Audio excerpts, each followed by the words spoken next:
The prayer of Ezra reveals the power of honest repentance to God. Have you ever been honest to yourself that you want to do something, like honestly, without going through the back door, like, or being deceitful?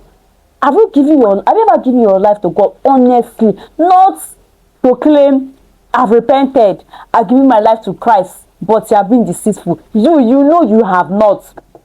You cannot claim you are giving your life to Christ, but you are not actually living the life. How will you describe yourself as a child of God? But the prayer of Ezra actually proves the power of repentance to God, power of repentance before God. Have you ever given your life to Christ? Have you been honest? All this while, have you your repentance, is it being honest? Your repentance, are you honest with it? No, are you honest? Are you more honest? Ask yourself, ever since I have given my life to, I claim to give my life to Christ as my Lord and personal Savior.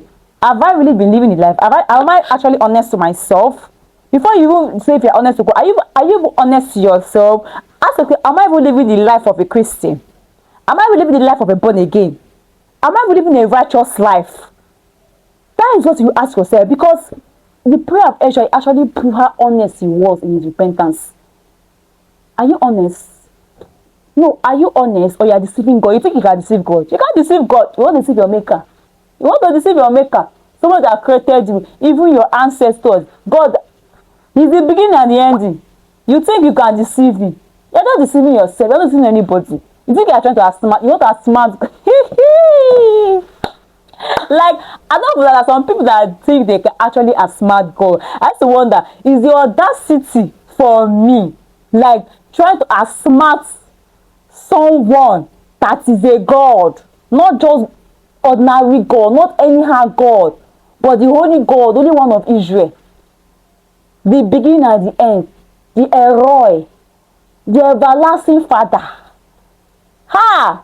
You want to outsmart him. You think you are smart. That has sense. You are brainless, and that is why for you to even have that mentality to even outsmart God, it shows that you don't have anything in your coconut head. It's empty. You just have it for fancy. Let's read Ezra chapter 9 and see what the Bible is saying. Okay, when these things had been done, the Jewish leaders came to me and said, many of the people of Israel and even some of the priests and Levites have not kept themselves separate from the other peoples living in the land. They have taken up the detestable practices of the Canaanites, Hittites, Perizzites, Jebusites, Ammonites, Moabites, Egyptians, and Amorites. For the men of Israel have married women from these people. Because you claim to have repented, you claim you have been honest, and see what you are doing.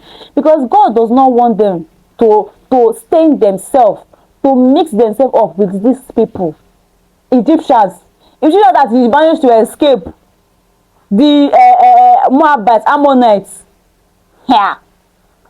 Where they will say bite, Moabites, Ammonites, Judicite, bite. Fear never catch you. You know what God is against. You went and you still shook your head to still go and do it. And you say I've repented. Brother. And you say I've repented. Sister. Are you not a liar? And liars will go to hell. Yes. So better turn a new leaf. Before it's too late. Let's continue, please. For the men of Israel have married women from these people and have taken them as wives for their sons. So the holy race has been polluted. Because in marriage, when husband and wife come together, they become one. And now getting married to this polluted land, this place, this actual place that God does not want, the land is already polluted. It's already polluted. Now let's continue. The holy race has become polluted by these mixed marriages. Worse yet, the leaders and officials have led the way in this outrage. When I heard this, I tore my cloak. Oh, Jesus. Oh, Son of David, have mercy, oh God. Have mercy on your children. Okay, let's continue. I heard this, I tore my clothes and my shirts, pulled hair from my head and bed, and sat down, utterly shocked. Ezra was shocked. He was like, oh my God, what are these people done? They all who trembled at the word of God of Israel came and sat with me because of this outrage committed by the returned exiles. And I sat there utterly appalled until the time of the evening sacrifice. At the time of the sacrifice, I stood up from where I had sat in the morning with my clothes torn. I fell to my knees and lifted my hands to the Lord my God. I prayed, oh my God, oh my God.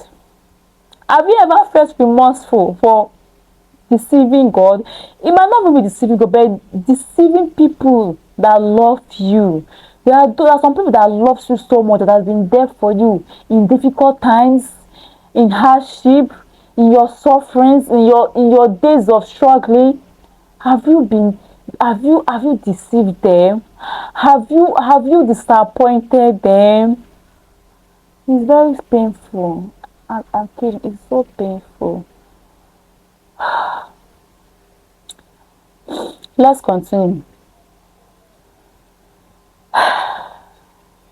I fell to my knees and lifted my hands to the Lord my God. I prayed, oh my God, I am utterly ashamed. I blush to lift up my face to you, for our sins are piled higher than our heads. Like our sin is too much. It has piled. I said that it's higher than our heads. Eh? There's a way you sin against God, you yourself, you won't be feeling, you'll be feeling bad. Guilty conscience won't be doing you. Honestly, only if you're not a human being, you don't have conscience. Because there are ways there are things you will do. You start feeling somehow. Yes. Some at times I might do something. I'll feel like I have done something. No, I'm not meant to do this particular thing. Like I just feel like I've done something bad. It will touch me. Why? Because I have conscience. So I don't know if people actually don't really have conscience in this world, because I don't know, maybe their heart is made of rock. I don't know. Let's continue. Oh my God, I am utterly ashamed. I blush to lift my face to you. For our sins are piled higher than our heads, and our guilt has reached to the heavens. From the days of our ancestors until now, we have been steeped in sins. That is why we and our kings and our priests have been at the mercy of the pagan kings of the land. We have been killed, captured, robbed, and disgraced just as we are today. But now we have been given a brief moment of grace. For the Lord our God has allowed a few of us to survive as a remnant. He has given us security in His holy place. Our God has brightened our eyes and granted us some relief from our slavery. For we were slaves, but in His unfailing love, our God did not abandon us in our slavery. Like, for we were slaves, but in His unfailing love, our God did not abandon us in our slavery. Instead, He caused the king of Persia to treat us favorably. He revived us so we could rebuild the temple of our God and repair its ruins. He has given us a protective wall in Judah and Jerusalem. And now, oh our God, what can we say after all of this? For once again we have abandoned your commands.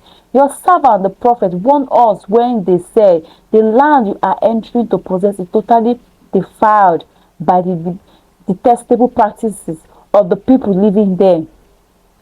From one end to the other, the land is filled with corruption. Don't let your daughters marry their sons. Don't take their daughters as wives from your sons.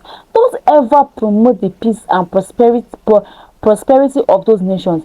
If you follow these instructions, you will be strong and we enjoy the good things the land produces, and you will leave this prosperity to your children forever. Now we are being punished because of our wickedness and our great guilt, but we have actually been punished far less than we deserve.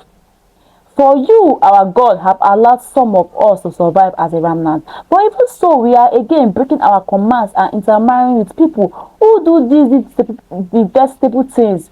Won't your anger be enough to destroy us, so that even this little remnant no longer survives? O Lord God of Israel, you are just, you are just. We come before you in our guilt as nothing but an escaped remnant, though in such a condition none of us can stand in your presence. Ah, you see how humble Ezra was, how he was praying, how he was talking to God. Like, God even said, do not marry the daughters of these places, the sons of those places. Do not intermarry, do not mix. Instead, the land will be polluted. If you do all these things, if you avoid this intermarriage, mixing with these people, you will live happily. The land will be prosperous. You will enjoy the prosperity of this land, you and your children forever. But they disobey the commandments of God. They disobey the commands of God. And Ezra was even like, even the sins they have lived, the sins they have done, what they have done, the punishment is not even like, it was comparing the punishments that they were getting to the weight of the sin they have done. The punishment is not even enough. Oh my God, see how humble. The punishment they were getting was little compared to their sins, compared to the amount of sins they have done. God said, do not do this, and they did it. Ah, God. Lord, have mercy on your children. Father, have mercy. We are just so disobedient. Like, why are we just disobedient? We are just so disobedient for nothing. We will see something good. Instead of us to stick with that good thing that will benefit us, instead we will still chook our head when God say, don't do this. We will still, why are we stubborn? God, have mercy. We are just too stubborn unnecessarily. We are just so stubborn. I don't know if because we have coconut head. We don't used to hear word. God have mercy. Or is it that we forget too soon? We forget easily. Or maybe because we're not in the land, we're not enjoying the fruitfulness of the land. We now forget that God said, don't marry the daughters of this land. Or is it because of lustfulness? When the son began to see the daughters of those land, the Rishas, the Ammonites, maybe because they are very beautiful, fair skills, figure eight, their shapes, they disobey God. And they began to suffer it. Why can't you just be enjoying the goodness of God in your life? What God has started to do, why can't you just enjoy it peacefully forever? Because God has already said, as long as you do not disobey, do not do this, you will enjoy it forever. You know that you don't like good things. You don't want to be prosperous. You just like bad things happening to you. God have mercy. God have mercy, oh God, please. Father, we are so disobedient. We are so disobedient to the call that I myself, I'm even ashamed. I'm ashamed because I don't even know why. I don't even know why you see you're in a palace, you come and start entering pits. From palace to pits. Some people are entering from pits to palace. So you're entering from palace to pits. Are you okay? Are you mentally stable? God have mercy. Father, we are not mentally, we are not normal. Because if we are normal, you will not see paradise, and we leave paradise and go to forest. God have mercy.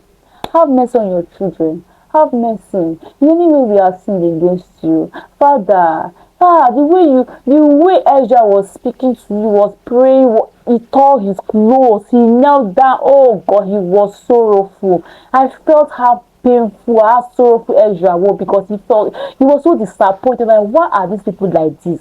Lord, have mercy. So I'm interceding for your bedroom. In any manner we are sinning against you, knowingly or unknowingly, consciously or unconsciously, Father, have mercy on us. Cleanse us, wash us, purify us. Give us the grace to go out sin no more in the name of Jesus. Father, whatever that you are giving to us, Father, let it remain with us. Let it stay with us. Father, do not use anger because of anger to take it away from us. Because if you take it away from us, Father, we are useless. Without you, we are nothing. Have mercy, O Lord God, and keep us blessed, not like how you have always done, Lord God, in the name of Jesus. Thank you, Abba Father, Lord God. In Jesus' name we have prayed. Amen. Thank you, guys, and see you tomorrow. Bye.